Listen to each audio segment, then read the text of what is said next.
The United Kingdom's economy is in trouble.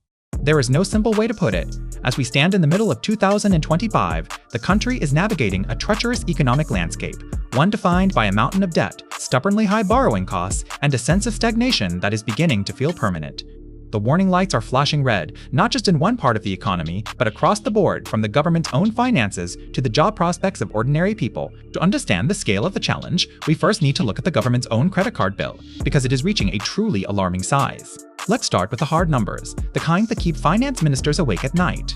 According to the latest fiscal report from the Office for Budget Responsibility, released in July, the UK government is spending far more than it earns. The gap between its income and its spending, known as the deficit, is stuck at a dangerously high 5.7% of the entire country's economic output. To put that in perspective, this is substantially higher than the average for other advanced, wealthy economies. For 4 straight years now, the government has been borrowing around 5% of its gross domestic product just to stand still. This isn't a one-off emergency measure anymore. It's becoming a structural feature of the British state. This persistent borrowing has led to a national debt of staggering proportions. The total amount the UK government owes now stands at 94% of GDP. This is a level of indebtedness that places the United Kingdom as the 4th most indebted nation in advanced Europe. Think about that. For every pound the economy produces in a year, the government owes 94 pence. This isn't some abstract number. It has real-world consequences that are hitting the country hard right now. The most immediate consequence is the cost of that borrowing. When you owe a lot of money, lenders get nervous and they start demanding a higher interest rate to lend you more. That is precisely what is happening to the UK.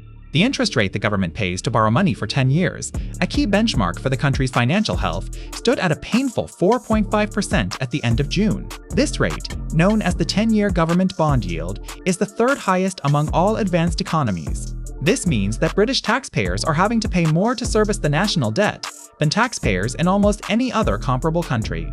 This isn't just a reflection of the UK's specific problems. Global markets are becoming more risk-averse, but the UK is being penalised more than most. Every percentage point on that borrowing cost translates into billions of pounds of taxpayer money that must be spent on interest payments instead of on hospitals, schools, or tax cuts. It is a financial straitjacket, and it is getting tighter. How did we get here? The roots of this problem run deep. The public finances have been weakened by a series of seismic shocks over the last 2 decades. The financial crisis of 2008 was the first blow. Then came the immense cost of the COVID pandemic, with furloughs, business support, and healthcare spending causing debt to balloon. Just as the economy was attempting to recover, the global energy crisis, exacerbated by the war in Ukraine, sent inflation soaring and forced the government into another round of hugely expensive support packages for households and businesses. These were not optional expenditures, they were necessary interventions to prevent economic collapse. But their legacy is a much higher baseline of debt, making the country far more vulnerable to the next crisis.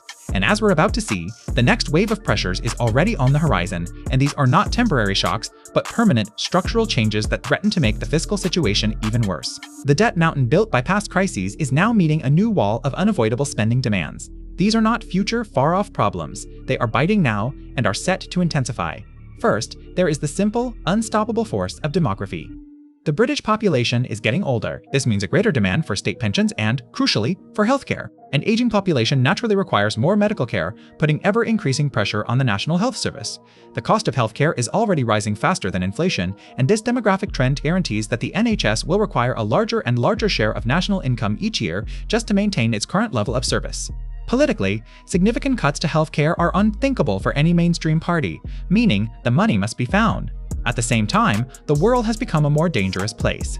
Geopolitical tensions, from Eastern Europe to the South China Sea, have forced Western nations to re-evaluate their defense commitments. The peace dividend that followed the end of the Cold War is well and truly over. The United Kingdom, like its allies, is now committed to increasing defense spending, a necessary response to a more volatile global environment. But new ships, jets, and military readiness do not come cheap. This new spending commitment lands directly on a budget that is already stretched to its breaking point, creating a direct competition for funds between national security and domestic priorities. And then there is the growing challenge of global trade. In a significant shift in global economic policy, the United States has ramped up a new wave of tariffs impacting supply chains and exporters around the world. These protectionist measures, often pursued under a banner of putting domestic workers first, have created immense uncertainty for trading nations like the UK. The Confederation of British Industry has explicitly warned that these US tariffs are a major headwind, not only hurting British companies that export directly to the American market, but also chilling business investment more broadly. When the rules of global trade are suddenly rewritten, businesses pause. They delay big investment decisions, they hold off on hiring, and they wait to see how the dust settles. This hesitation acts as a powerful brake on economic growth. Some argue these global shifts create opportunities for domestic production. But for an economy as open and interconnected as the UK's, the immediate impact is overwhelmingly negative. So the government is trapped. It is squeezed between the legacy of past debts and a future of unavoidable, rising costs for pensions, healthcare, and defense, all while navigating a more hostile global trading environment. This immense pressure on public finances inevitably spills over into the real economy, affecting businesses and, most importantly, the labor market. The story of what's happening to jobs and wages in the UK is a complicated one, but the underlying trend is one of undeniable weakness. Let's turn to the labor market, because this is where the economic data meets people's everyday lives. The latest figures from the Office for National Statistics for July of this year present what is often called a mixed picture, but one where the negative signals are growing louder. On the surface, one key metric looks relatively healthy. The employment rate for people aged between 16 and 64 remains high at 75.2%. This means a large majority of the working-age population is in a job, which has prevented the economic pain from becoming a full-blown social crisis. This high level of employment is a testament to the flexibility of the UK labor market and has been a source of strength. However, beneath that headline number, the foundations are cracking. The unemployment rate has now climbed to 4.7%. While this might not sound catastrophic in historical terms, it is the highest it has been since the middle of 2021, and the trend is pointing firmly upwards. More concretely, the number of employees on company payrolls has actually fallen over the last few months. This is a clear sign that businesses are beginning to shed staff, not just slow down their hiring. The demand for labor is weakening. This weakening demand is starkly illustrated by one of the most reliable leading indicators for the job market: job vacancies. The number of available jobs has now fallen for 36 consecutive quarters. That is 9 straight years where the number of help-wanted signs in the economy has been shrinking. This long-term decline signals a deep-seated caution among British businesses. They are not confident enough in the future to expand and create new roles. This is the clearest evidence that the economic slowdown is not just a forecast, it is already happening. What about those who are still in work? The news on wages is also a story of good news, but annual growth in regular pay, which excludes bonuses, is running at 5%. In normal times, that would be a healthy pay rise. And with inflation now moderating, this means that real wage growth is positive. In other words, for the first time in a long while, the average pay packet is rising slightly faster than the cost of living. This provides some much-needed relief for household budgets that have been battered by inflation. However, this relief is modest. After the brutal squeeze on living standards over the past few years, a small amount of real wage growth is not enough to make people feel prosperous. It is more like catching your breath after nearly drowning. Furthermore, this wage growth itself is part of the economic problem. For businesses, rising wages mean rising costs, and this is happening at a time when their confidence is already low and other costs are piling up. This brings us to the core dilemma facing British companies. They are being squeezed from all sides and their response is to retreat, which in turn weakens the entire economy. To understand the UK's sluggish growth, we have to understand the immense pressure facing its businesses. The engine of the British economy, its private sector, is sputtering. The outlook for growth is, in a word, subdued. The Confederation of British Industry, which represents thousands of UK businesses, has downgraded its forecast for the year. It now expects the economy to grow by a meager 1.2% in 2025. This is a slow, grinding pace of expansion that will feel like stagnation for many. It is not enough to generate the wealth needed to fix the public finances or to deliver a significant improvement in living standards. So why is growth so weak? The answer lies in a toxic cocktail of high costs and crippling uncertainty. First, let's look at the costs. British businesses are currently wrestling with a significant increase in the cost of employing people. This has been driven by deliberate government policy. Recent increases in national insurance contributions, a tax on employment, have made it more expensive for a company to have an employee on its payroll. Alongside this, the government has implemented substantial increases in the national living wage. Now, there is a powerful argument that raising the minimum wage is a crucial tool for tackling poverty and ensuring that work pays. It provides a vital income floor for the lowest paid workers in society. However, there is an unavoidable economic trade-off. When these costs are imposed during a period of economic weakness, they can have unintended consequences. The CBI has been clear that these elevated labor costs are a primary reason why hiring has slowed down and business investment is being dampened. For a small cafe owner or a mid-sized manufacturing firm already dealing with high energy bills and sluggish sales, a mandated increase in their wage bill can be the final straw. It might mean they put off hiring a new member of staff, cancel a plan to buy a new piece of equipment, or, in the worst-case scenario, have to let someone go. This is the difficult reality of the current environment. Policies designed with the best of social intentions are contributing to economic headwinds because the underlying economy is not strong enough to absorb them without strain. The second major factor strangling growth is uncertainty. Business investment, the lifeblood of a modern economy, is expected to remain weak. Investment is how an economy becomes more productive. It's about buying new technology, building more efficient factories, and training staff. Without it, an economy stagnates. Businesses in the UK are holding back on investment for two main reasons. First is the domestic picture of high costs we've just discussed. But the second, and perhaps more powerful, reason is global economic uncertainty. The increase in US tariffs and the general rise of protectionism have made the future of international trade deeply unpredictable. For a British firm that relies on exporting its goods or on a complex international supply chain, this uncertainty is toxic. They are reluctant to commit millions of pounds to a new project when they do not know if their target market will be closed off by tariffs next year. This lack of investment has a corrosive long-term effect. It means that the UK's chronically weak productivity growth is likely to continue. Productivity, getting more output for every hour worked, is the ultimate source of rising living standards. The UK has had a productivity problem for over a decade, and the current environment of low investment and high uncertainty is making it worse. With businesses hesitant to hire and reluctant to invest, all eyes turn to the one institution with the power to act as a counterforce, the Bank of England.